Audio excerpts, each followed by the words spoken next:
नमस्कार प्यारे बच्चों। तो आज आप पढ़ेंगे लीनियर इक्वेशन के बारे में।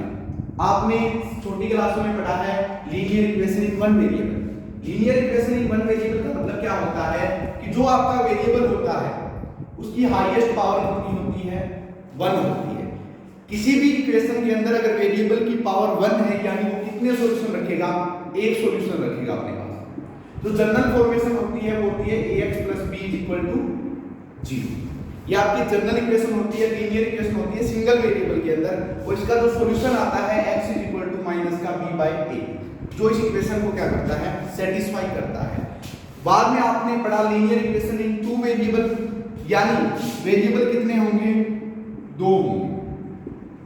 ये x और y यहाँ पे क्या है? आपके वेरिएबल है। ये x का कोफिशिएंट a है और y का कोफिशिएंट b है, और c आपकी कांस्टेंट टर्म है। यहाँ पर वेरिएबल कितने हैं? 2 है, 2 वेरिएबल है, और इक्वेशन कितनी है आपके पास? 1 है। तो आपसे पूछा जाए कि इस इक्वेशन के कितने सॉल्यूशन होंगे, तो आप बोलोगे इस इक्वेशन के इनफाइनाइट सॉल्यूशन होंगे, यानी कि आपका पैक खत्म हो जाएगा, कॉपी खत्म हो जाएगी, लेकिन इस इक्वेशन के सॉल्यूशन निकलने बंद नहीं होंगे। कोई भी जो जनरल इक्वेशन लेते हैं, मैंने लिख दिया 2x + y = 0। तो इस इक्वेशन को सेटिस्फाई करने वाली यहाँ पर x और y की कितनी वैल्यू होगी? इनफाइनाइट वैल्यू होगी।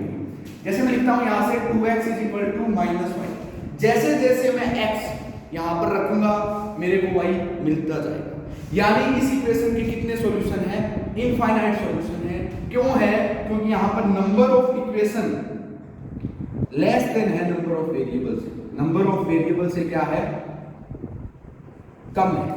नंबर ऑफ इक्वेशन आपकी नंबर ऑफ वेरिएबल से कम है, इसीलिए इस इक्वेशन के कितने सॉल्यूशन होंगे? इनफाइनाइट सॉल्यूशन होंगे। थर्ड आप बात करते हैं pair of linear equation in two variable. यहां पर जो इक्वेशन होगी वो पेयर में होंगी, यानी 2 इक्वेशन होंगी, और वेरिएबल भी कितने होंगे? 2 होंगे। जनरल इक्वेशन होती है आपकी a1x + b1y + c1 = 0, a2x + b2y + c2 = 0। तो इस कंडीशन में जब सॉल्यूशन पर जाएंगे तो अपने पास 3 कंडीशन आती है। सबसे पहले इस इक्वेशन का नो सॉल्यूशन होगा, यूनिक सॉल्यूशन होगा, या इनफाइनाइट सॉल्यूशन होंगे। ये आपको इक्वेशन दी गई होगी और इक्वेशन की कंडीशन होती है, उस कंडीशन के बिहाफ पर आप चेक करोगे कि इस इक्वेशन का नो सॉल्यूशन है, यूनिक सॉल्यूशन है, या इनफाइनाइट सॉल्यूशन। नो सॉल्यूशन है हमारी इक्वेशन ऑफ स्ट्रेट लाइन है। इसकी इक्वेशन है equation of straight line. No solution का मतलब होता है कि दोनों की दोनों लाइन आपकी क्या होंगी? पैरेलल होंगी, यानी कहीं पर भी वो कट नहीं करेगी। यूनिक सॉल्यूशन का मतलब है एक जगह जाकर वो क्या करेगी? कट करेगी, और वही आपका क्या होगा? सॉल्यूशन होगा। इनफाइनाइट का मतलब होता है एक दूसरे के ऊपर चढ़ जाएगी, यानी कोइंसिडेंट कर जाएगी। क्या कर जाएगी? कोइंसिडेंट, एक दूसरे के ऊपर आ जाएगी। तो जितने सॉल्यूशन इसके होंगे वही सॉल्यूशन इसके होंगे, और इस कंडीशन में आपके पास कितने सॉल्यूशन होंगे? Infinite solution. कितने सॉल्यूशन होंगे? Infinite solution. ये आपने 7th 8th में पढ़ रखा है linear equation in one variable, ये आपका linear equation in two variable, और ये आपका pair of linear equation in two variable. ये 9th क्लास में आपने पढ़ा है और ये 10th क्लास का टॉपिक है। इसके अंदर 3 कंडीशन होती है।